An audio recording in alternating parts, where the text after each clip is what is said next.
Let's look at the capital decision making. Two things that I would like to highlight here in particular, or other three things that I would like to highlight here in particular. One is the net present value, second is the internal rate of return, and third is the discount rate. Now, please remember, as we discussed yesterday, why do we have to discount the future cash flows? We need to discount the future cash flows because we have to make apple to apple comparison possible. The money that I am investing in the project and the cash that I am going to get over the life of the project, these are not apple. So the money that I am investing today maybe is apple, and the cash flow that I am getting over the life of the project are oranges. So if we have to compare these oranges and the apples, then what we need to do, we need to convert the oranges into apple. So how do we convert the oranges into apple? How do we convert the how do we convert the future cash flows in terms of present value? By discounting them. And what is the rate that we use for the purpose of discounting? We use the rate which is the cost of capital of a business. That is what we use for the purpose of discounting the future cash flows for arriving at the present value. And number two, net present value, we discussed yesterday at length.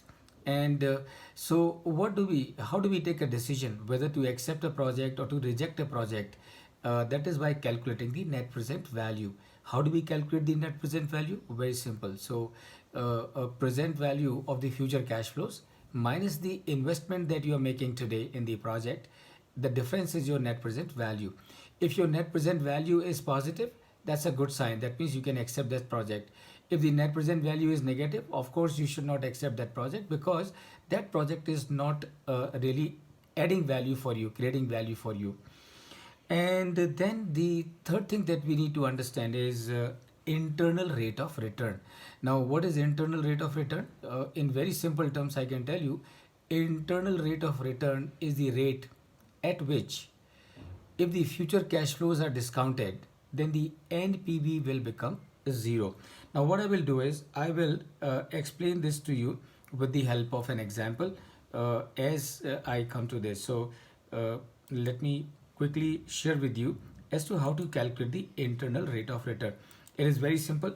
Let's say here we have the years, and when you calculate the internal rate of return, you will always start with the zero, and zero means the year when you're making the investment. So let's say we are making an investment of 10,000 euros. I'm just taking these numbers very small because our objective is to understand the concept rather than doing anything else. And these are the years of the future cash flows.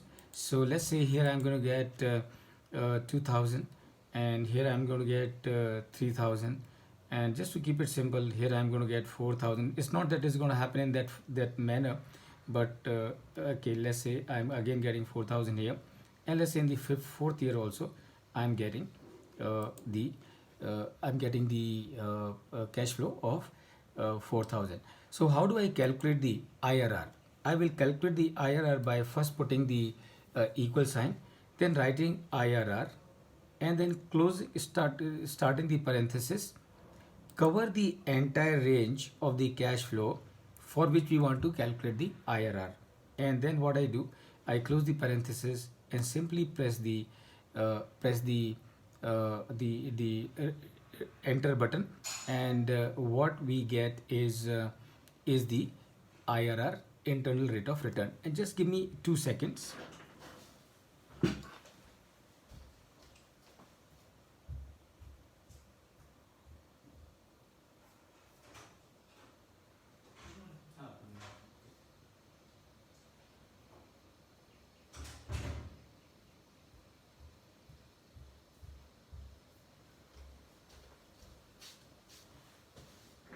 Right. So this is how you calculate your internal rate of return.